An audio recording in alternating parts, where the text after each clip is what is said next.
محمد صلى الله عليه وسلم وإلى أرواح آبائه وإخوانه من الأنبياء والمرسلين صلوات الله وسلامه عليه وعلى أجمعين وعلى آله وقرابة الصحابة التابعين والتابعين لهم بإحسان إلى يوم الدين وإلى أولياء الصالحين علماء العاملين وإلى أرواح والدينا ولمعلمينا والواجبات علينا ولجميع المسلمين والمسلمات والمؤمنين والمؤمنات الأحياء منهم والأموات.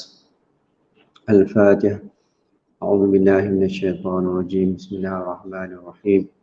الحمد لله رب العالمين الرحمن الرحيم مالك يوم الدين إياك نعبد وإياك نستعين اهدنا الصراط المستقيم صراط الذين أنعمت عليهم غير المغضوب عليهم ولا الضالين. Bismillahirrahmanirrahim. Alhamdulillahirabbil alamin wassalatu wassalamu ala asyrafil anbiya'i wal mursalin sayyidina Muhammadin wa ala alihi washabihi ajma'in. Subhanaka la ilma lana illa ma 'allamtana innaka antal alimul hakim. Wa tub 'alaina innaka antat tawwabur rahim. Allahumma shalli ala sayyidina Muhammadin al-fatih lima ughliq wal khatim lima sabaq. Nasil haqq bil haqq wal hadi ila siratikal mustaqim wa ala alihi washabihi haqqil azim. اللهم افتح علينا فتوح العارفين وارزقنا فهم النبيين والملائكة المقربين برحمتك يا أرحم الراحمين. اللهم نور قلوبنا بنور هدايتك كما نورت الأرض بنور شمسك أبدا أبدا برحمتك يا أرحم الراحمين.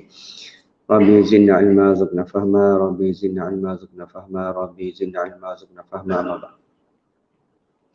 Yang dihormati Tuan Moderator, seterusnya kepada para hadirin hadirat sekalian, jemaah Surau Desa Cempaka. Alhamdulillah, pada malam ini kita dapat meneruskan pengajian kita itu berkenaan dengan ibadat harta. Jadi sebelum tu ingin saya membacakan sebuah hadis tentang orang yang selalu berulang-alik ke masjid. Sebentar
ini hadisnya hadis ke-7 yang dalam 40 hadis berkaitan dengan kemuliaan masjid. Orang yang selalu atau sering berulang alik ke masjid adalah orang yang beriman.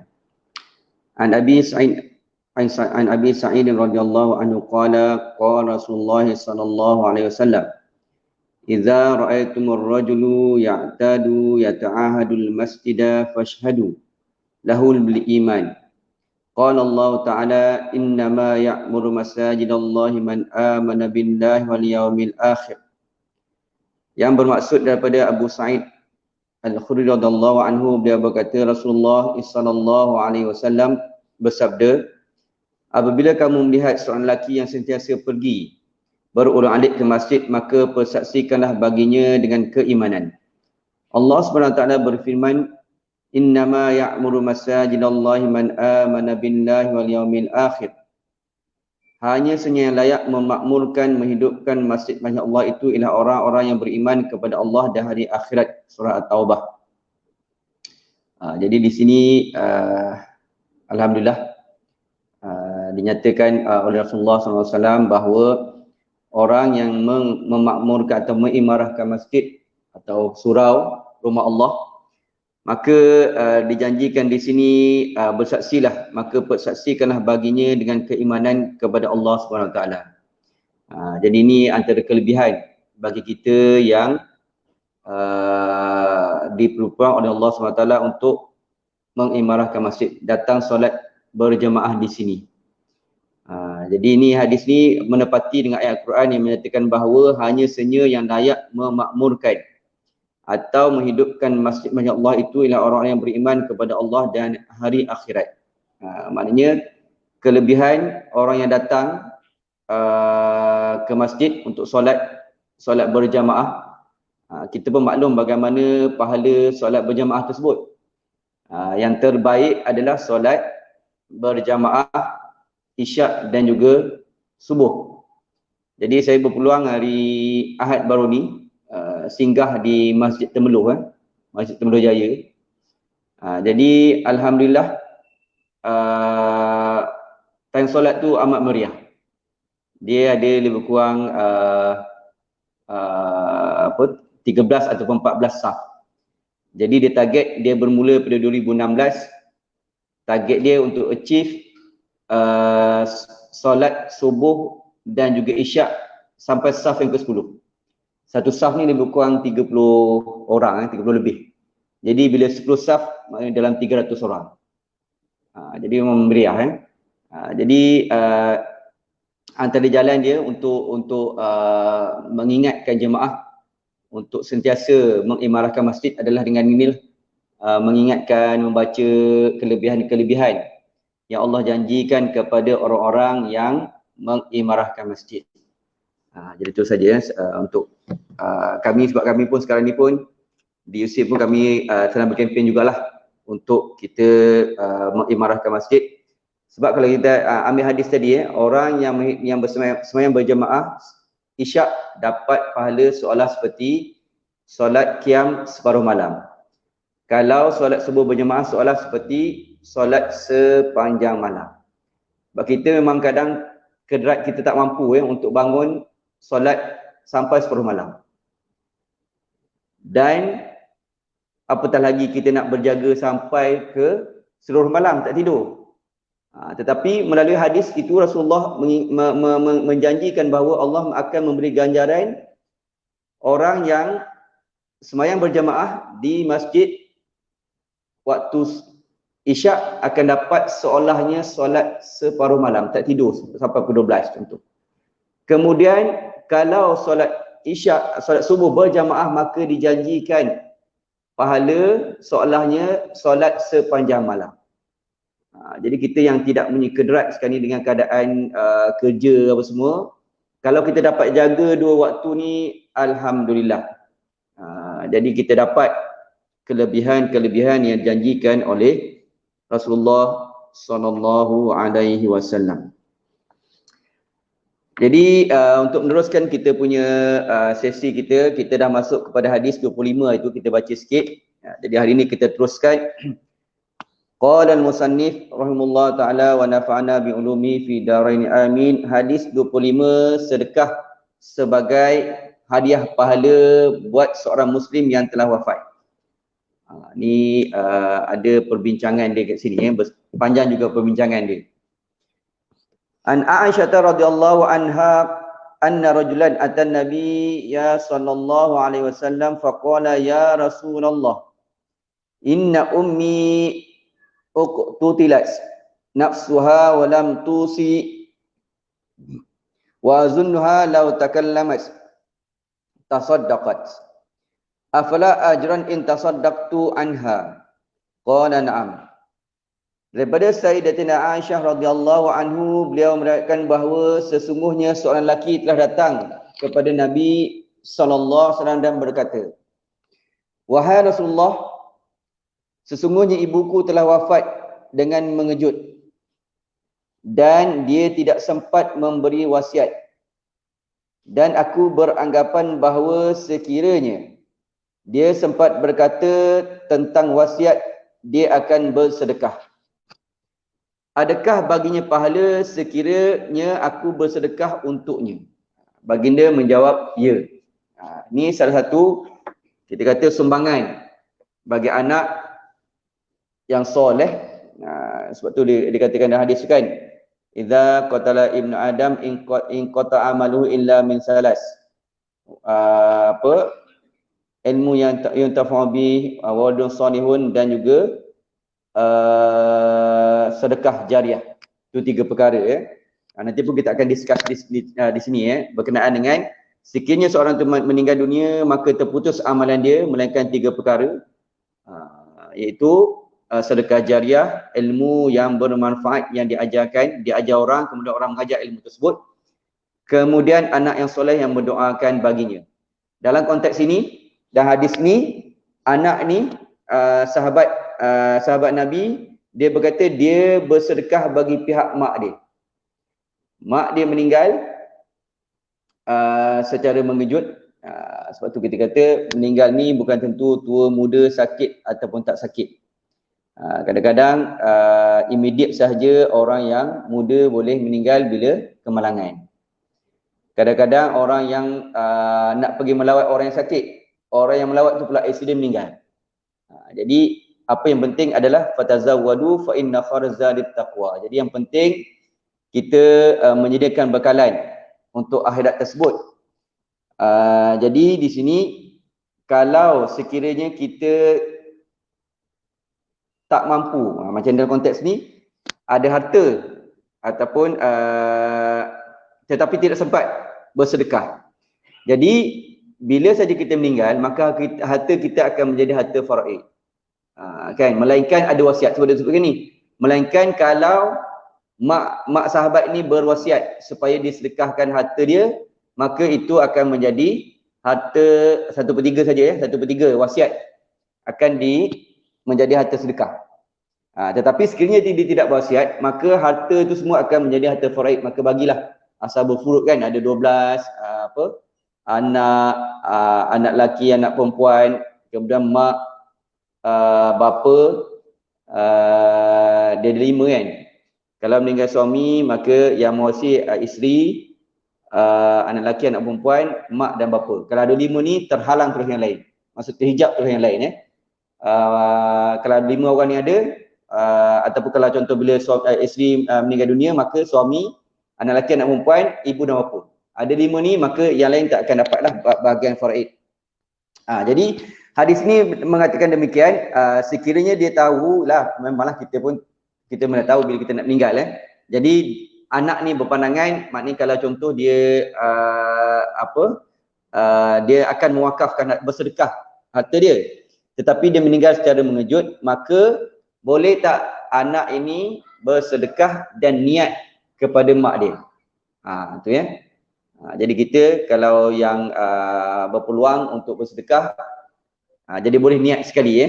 Niatkan sedekah subuh ini untuk diriku, isteriku, ibu bapaku, serta keluargaku sama ahli yang telah meninggal dunia. InsyaAllah. Jadi di sini dinyatakan, kita perbincangan dia panjang di sini, kita baca ya. Imam Nawawi yang wafat pada tahun 676 Hijrah. Ini imam besar bagi mazhab kita. Imam Nawawi mengatakan bahawa wa fi hadzal hadis anna sadaqata anil mayyiti tanfa'ul mayyita wa yasiluhu thawabuha wa huwa kadzalika bi ijma'il ulama'i wa kadza ajma'u ala wusulid du'a wa qada'id dain bin nususi nususi waridati fil jami'. Yang bermaksud di dalam hadis ini ni hadis hukum. Kan kita ada 2, satu hadis hukum, satu ayat hukum. Hadis ni hadis hukum. Maksudnya ada hukum syarak yang boleh diputuskan dalam hadis ini. Di dalam hadis ini terdapat istinbat hukum. Jadi bila kita tengok hadis ini istinbat hukum berkenaan dengan sahabat tanya, afala ajrun in tasaddaqtu anha, qala na'am. Apakah ada ganjaran sekiranya aku bersedekah bagi pihak makku? Maka Nabi kata na'am. Jadi adakah perkataan ini menunjukkan wajib? 5 hukum kan? Wajib, sunat, harus, makruh dan juga haram. Jadi 5 hukum taklifi dia. Jadi dalam hadis ini terdapat istinbat hukum bahawa sesungguhnya sedekah untuk si mati akan memberi manfaat kepada si mati dan pahalanya akan sampai kepadanya. Dan ia adalah benar begitu berdasarkan ijma' para ulama.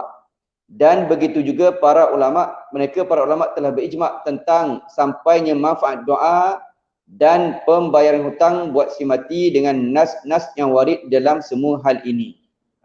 Jadi hadis ni menjadi sandaran, sebab dia hadis sahih, menjadi sandaran bagi istimad hukum bahawa sesungguhnya sedekah untuk si mati akan memberi manfaat, akan sampai kepada si mati.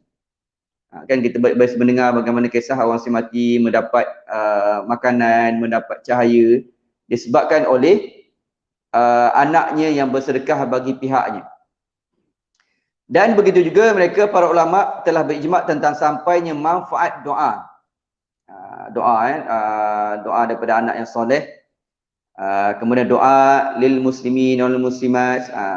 Kalau sebab tu kita dianjurkan untuk berdoa.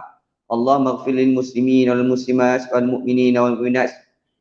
Selama sebilangan muslim muslimat itu kita sampaikan doa, maka kita pun akan mendapat rahmat disebabkan doa yang kita beri.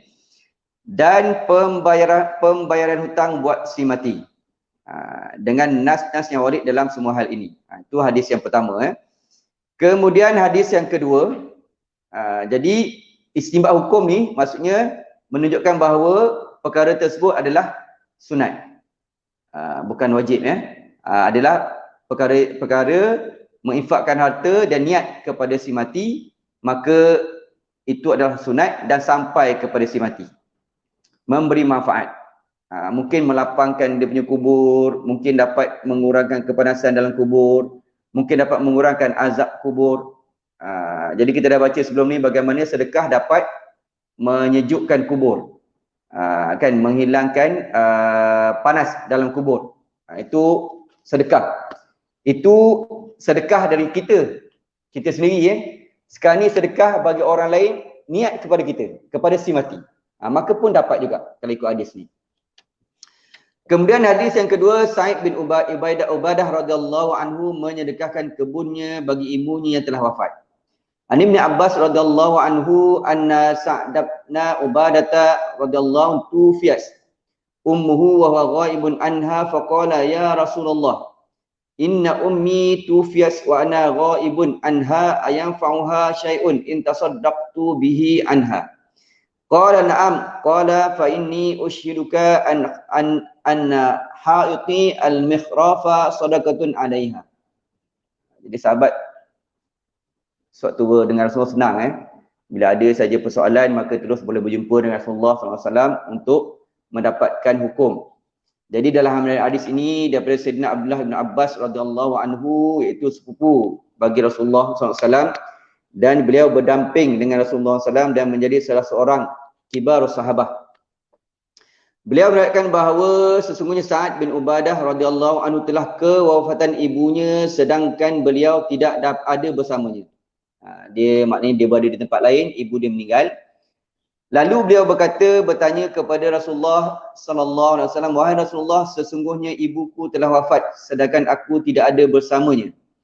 Adakah ia bermanfaat? Maknanya memberi manfaat kepada roh si mati, mak dia, sekiranya aku bersedekah sesuatu untuknya baginya. Baginda sallallahu alaihi wasallam menjawab, ya, ia bermanfaat. Beliau pun berkata, jika begitu maka aku sesungguhnya menjadikan tuan sebagai saksi bahawa kebun daku yang berbuah ini atau bernama mikhraf ini adalah merupakan sedekah buat ibuku yang telah wafat. Jadi mikhraf tu menurut Imam Al-Qastalani, mikhraf merupakan sifat atau nama bagi kebun tersebut. Kebun dalam konteks kebun kurma.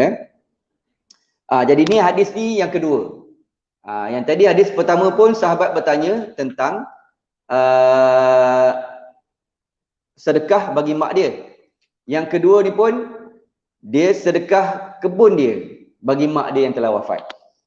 Itu Sayyidina Sa'ad bin Ubadah. Maka Rasulullah SAW berkata, ya, maknanya boleh anak bersedekah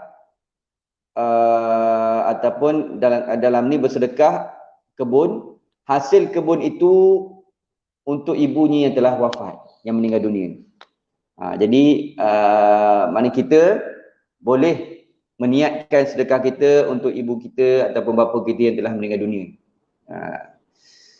Tapi memang bila dulu dah tak ada tu, dia feeling nak balik kampung pun jadi kurang lah. Macam saya, mak saya, ayah saya meninggal 2016, mak saya meninggal bulan 12 tahun lepas, 2021. Jadi dia memang kita kata semangat balik kampung tu jadi kurang. Cuma sebabkan ada sedikit kebun, jadi adalah juga gesa nak balik dia. Tapi memang dia jadi kita kata semangat tu hilang sikit lah nak balik kampung. Kemudian di dalam fatwa Darul Ifta Al-Misriyah, pusat fatwa Mesir, ketua Lajnah Fatwa Al-Azhar pada waktu tersebut iaitu Syekh Atiyah Sakar yang wafat pada tahun 2006. Ni baru lagi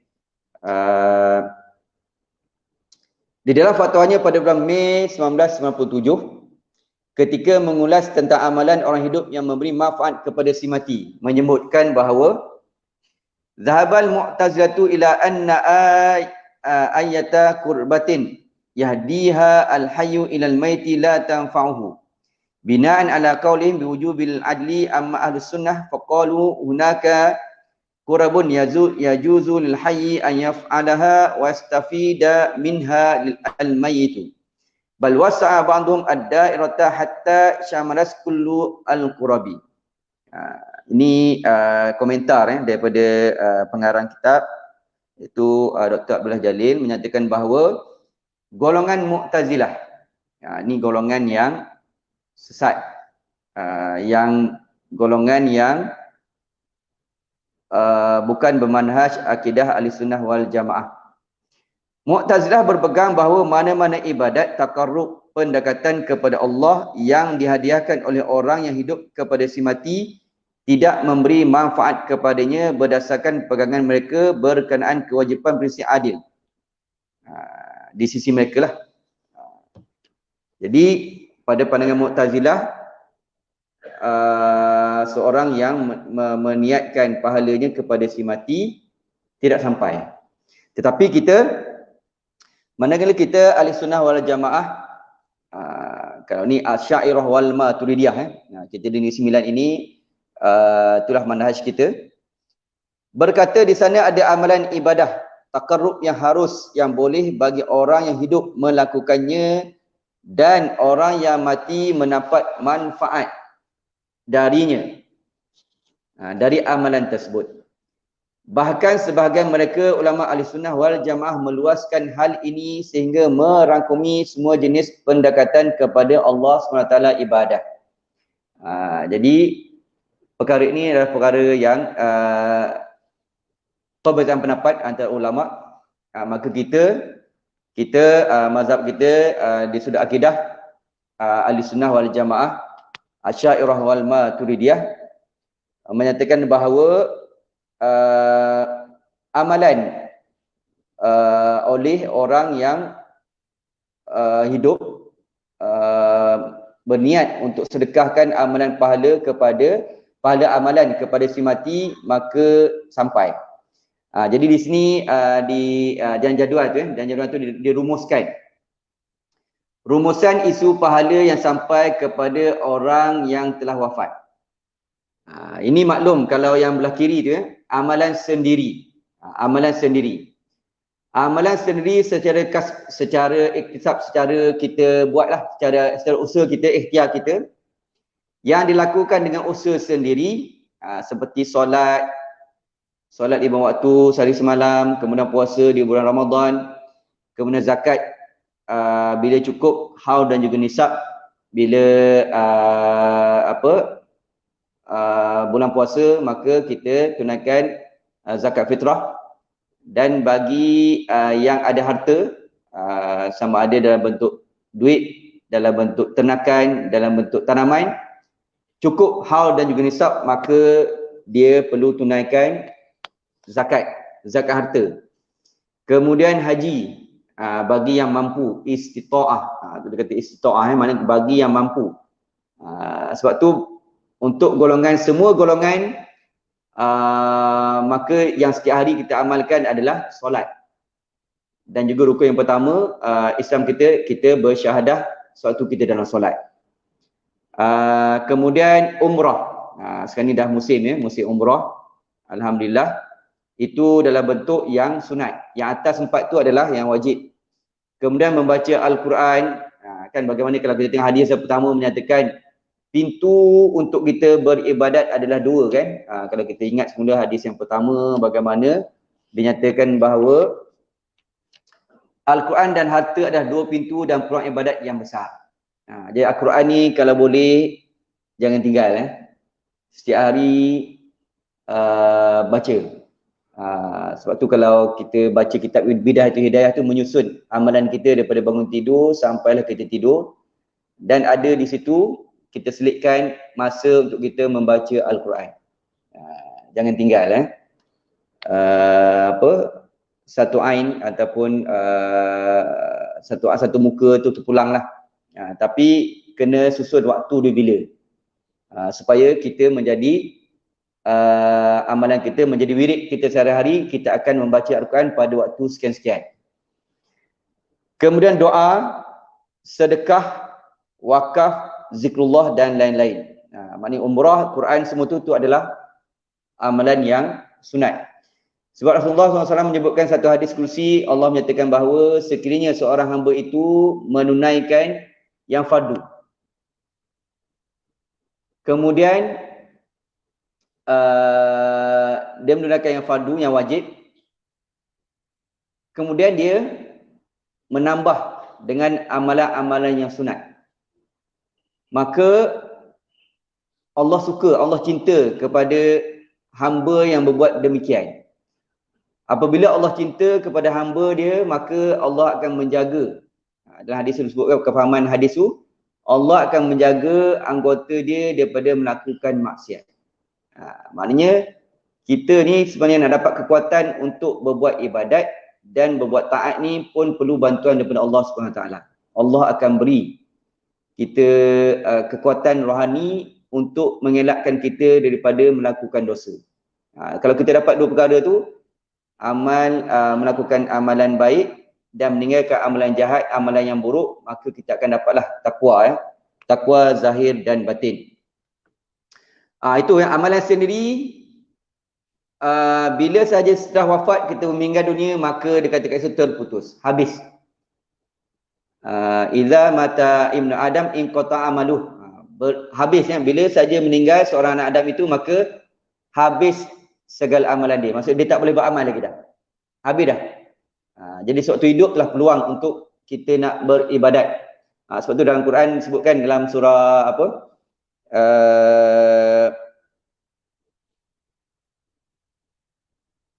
surah apa yang dikatakan yang dia nak surat Tuhan hidupkan dia semula tu untuk dia beramal ibadat. Dalam surah Sejadah ke surah Al-Mulk, kan, bila orang tu meninggal, jadi dia mohon, ya Allah hidupkanlah kami supaya kami dapat beramal. Jadi menurut syekh kami, kalau dihidupkan semula pun dia beramal tanpa ilmu, 3 bulan ataupun paling kuat 6 bulan dia akan kembali semula keadaan kafir dia tu, ataupun keadaan dia yang tidak beramal. Sebab tu amalan tu mesti dengan ilmu. Okey. Kemudian itu yang pertama, amalan sendiri secara kasab. Kemudian amalan sendiri dengan tasabbuk, dengan sebab. Menjadi sebab bagi kebaikan tersebut. Contohnya sedekah jariah, wakaf. Kita sumbangkan duit untuk membina masjid, maka disebabkan sumbangan duit kita itu, maka masjid terdiri, maka masjid itu menjadi harta wakaf. Selagi masjid itu beroperasi, maka akan dapatlah pahala kepada orang yang menermakan, orang yang terlibat dalam pembinaan masjid itu. Di Malaysia ni antara masjid yang terlama, masjid yang tertua adalah Masjid Kampung Hulu di Melaka, 1786. Memang binaan di situ, asalnya di situ. Jadi dah berapa ratus tahun Okay, siapa, dan dia buat style binaan lama, jenis tak ada skru, tak ada apa jenis pasak dia memang itu kata bagusnya engineering masa tu. Kan. kepakaran tukang-tukang membuat jadi daripada 1786, 1886, 1986, dah 200 tahun 200 tahun lebih umur masjid tersebut. Maka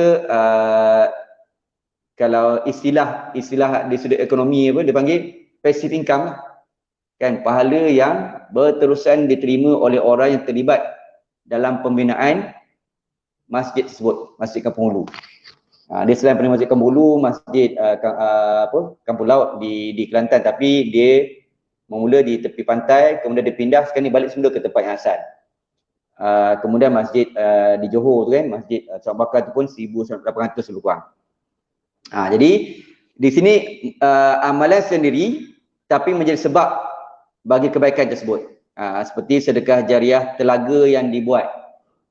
Sebab tu orang dulu kadang-kadang dia gali telaga dan niat sedekah, maknanya kepada burung, kepada orang yang lalu lalang, maka itu pun akan setelah wafat maka berterusan. Tu kalau tengok dalam tabel tu, yang belah kiri tu terputus, tetapi yang belah tengah dan juga kanan itu berterusan.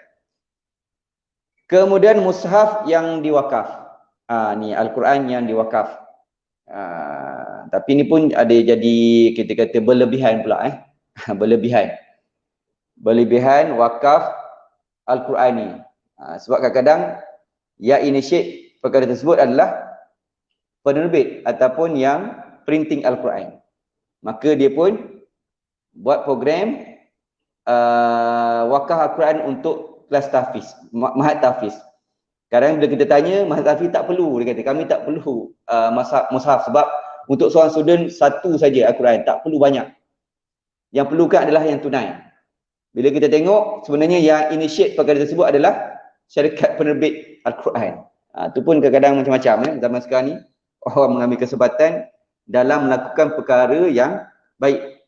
Pergi umrah pun ada penipuan, pergi haji pun ada penipuan.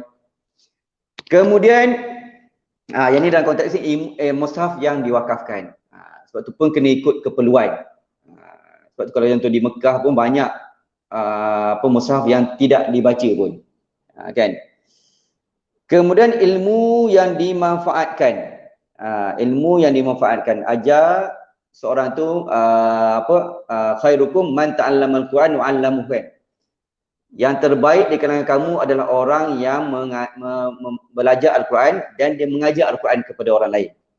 Jadi terus turun-temurun, maknanya ilmu dia tu diajar oleh anak murid dia kepada yang bawah. Jadi kita dapat bayang kalau seorang tu mempunyai anak murid yang ramai, kemudian mengarang pula kitab, maka guru akan dapat juga manfaat daripada apa yang dilakukan oleh anak murid dia. Kemudian didikan anak soleh dan lain-lain. Ini menepati hadis lah. Hadis terputus amalan seorang itu melainkan 3 perkara kan. Bila dia meninggal, anak soleh, ilmu manfaat dan juga sedekah jariah. Maka amalan sendiri dengan sebab tasabuk itu, maka setelah wafat dia masih berterusan. Maknanya kalau ayah, anak dia, anak yang soleh, mendoakan untuk dia selagi hidup anak tersebut, maka dapat pahala kepada ayah dia. Kemudian kalau contoh anak tadi, dia mendidik pula anak yang soleh, doa pula kepada ahli keluarga, seluruh ahli keluarga dia, maka dapat datuk dia semua sampai ke atas. Datuk nenek dia. Itu amalan sendiri dengan sebab tasabuk. Maka dia berterusan. Masih dapat walaupun telah meninggal dunia. Itu amalan sendiri Kalau amalan lain, amalan orang lain untuk seorang yang lain masih hidup atau telah wafat, maka dapat pahala tersebut. Kan maksudnya seorang tu bersedekah ataupun niat sedekah kepada ayah dia yang masih hidup, maka ayah dia akan dapat pahala sedekah tersebut. Dengan niat atau doa atau izin wali atau waris untuk orang yang telah wafat tersebut. Jadi sini banyaklah niat baca Al-Quran, macam kita baca Al-Fatihah, ila hati sayyidina wa bimina syafina Muhammadin sallallahu alaihi wasallam, ila arwahi abai wa ikhwani min al-anbiya wal mursalin sallallahu alaihi wasallam ajma'in. wa ila ali kulli qarabati wa sahabati tabi'in lahum bi ihsan ila yaumid wa ila awliya as-salihin wa ulama al-amin wa ila arwahi walidina wa lil muallimina wa lil masyayikhina wa lidzul wajibati ana wa lil muslimin muslimat wal mu'minin wal mu'minat syahidul Fatihah. Akan dapat semua yang kita niatkan pahala bacaan Al-Fatihah tersebut. Kemudian doa, kemudian sedekah, kemudian wakaf, kemudian zikrullah, selawat, istighfar, puasa ganti ataupun puasa hutang, zakat ganti ataupun zakat hutang, badal haji ataupun nazar, umrah dan lain-lain. Maka amalan orang lain untuk seseorang yang lain yang masih hidup atau telah wafat boleh sampai kepada orang yang diniatkan, dan pahalanya berterusan walaupun setelah orang itu wafat. Seorang itu wafat, kemudian orang lain melakukan amalan dan mensedekahkan pahala dia kepada si mati, maka sampai. Jadi kita kalau kita bersedekah apa semua, jadi kita niatkan sekalilah sedekah untuk orang tua kita yang telah meninggal dunia. Itu ya. Di sini panjang perbahasan ya. Kalau kita tengok dalam perbahasan berkenaan dengan sampai pahala kepada si mati ni, perbahasan di sudut tahlil, majlis tahlil tu kan. Tapi kita berpeganglah dengan pendapat ulama mengatakan bahawa perkara tersebut adalah harus. Waktu tahlil tu kita kita berzikir. Kita berkumpul beramai-ramai untuk berzikir. Kemudian kita bertahlil, kemudian kita memberi makan. Jadi semua perkara tersebut adalah perkara yang diharuskan, perkara yang baik, maka tak ada masalah untuk tahlil tu. Tahlil arwah, tahlil untuk tujuan-tujuan yang lain. Jadi saya rasa itu sajalah untuk pengisian pada malam ini. Satu tajuk yang besar sebenarnya perbincangan dia. Jadi kita membuat rumusan macam itu, maka maknanya sedekah pahala amalan seorang yang masih hidup sampai kepada si mati. Kita gunalah peluang tersebut. Macam saya sendiri, mak ayah saya dah meninggal. Jadi bila sedekah, bila baca Al-Quran, bila kita niat zikir, kita niat supaya sampai pahala kita, yang utamanya kepada ibu bapa kita lah, dan juga ahli keluarga. Jadi saya ya. Macam mana? Kalau anak berdosa macam maksud tak? La tazru wazratun wizra ukhra kan? Ada Al-Quran menyatakan bahawa seorang itu tidak menanggung dosa orang yang lain. Maknanya anak dia buat dosa, tak dapat dosa kepada mak dia lah, mak dengan ayah dia. Wala tazru wazratun wizra ukhra. Al-Quran menyebutkan bahawa tidak menanggung kita kata dosa kepahaman ni lah, dosa orang maknanya seorang tu melakukan dosa tu sampai kepada orang lain lah, dalam konteks mak dan ayah lah. Anak buat dosa sampai ke mak dan ayah. Itu ada Al-Quran yang macam demikian.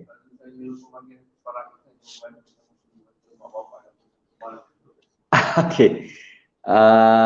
Itu kita kata lebih kepada adab lah. Tak adalah, saya rasa tak ada pun hadis pun yang menyebutkan demikian kan. Cuma kita kata macam sepatutnya kita sedekahkan pahala Fatihah semua kepada mak ayah kita, tapi kita berkelahi disebabkan oleh harta tersebut. Saya rasa di sudut tu tak adalah mengatakan panah dekat bawah semua tu kan.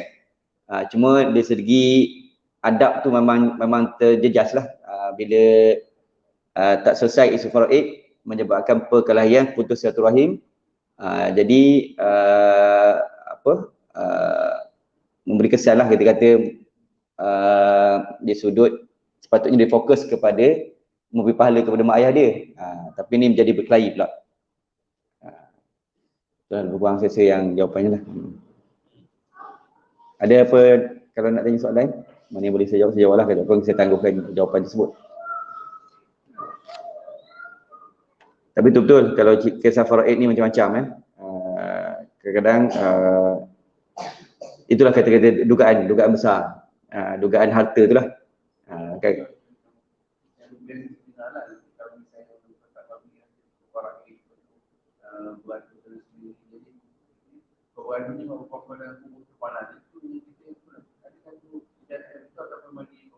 Tu ada, nanti saya akan cari balik. Setakat yang saya tahu tak ada sesinya. Cuma dia tak bagus lah dari sudut bila berkelahi itulah yang saya nampak kat situ dia punya ni. Cuma bila ayat mengatakan panah kat bawah tu tak saya boleh check semula lah dia kesahihan ataupun percakapan tersebut. Tapi itu memang isu faraid ni satu perkara yang besar lah, sebab sekarang ni berapa 60 bilion kan, 60 bilion beku bila dia tak selesai di sudut kadang-kadang bila tak selesai lapisan pertama meninggal, lagi habis meninggal saja atuk adik-beradik. Lepas tu bila adik-beradik tak selesai waktu adik-beradik, meninggal pula seorang-seorang daripada adik-beradik. Dah dia pergi kepada cucu kan. Tu dia lagi panjang kat bawah tu. Tu memang last sekali dia jadi harta beku lah. Harta tak boleh nak diagihkan secara faraid. Kekangan-kekangan tersebut lah. Jadi saya tu saja. Nanti saya cuba tengok semula ya berkenaan dengan perkara tersebut. Wabillahi taufiq wal hidayah. Assalamualaikum. Kita akhiri sesi kita dengan tasbih farah dan surat Al-Asr. Subhanallah.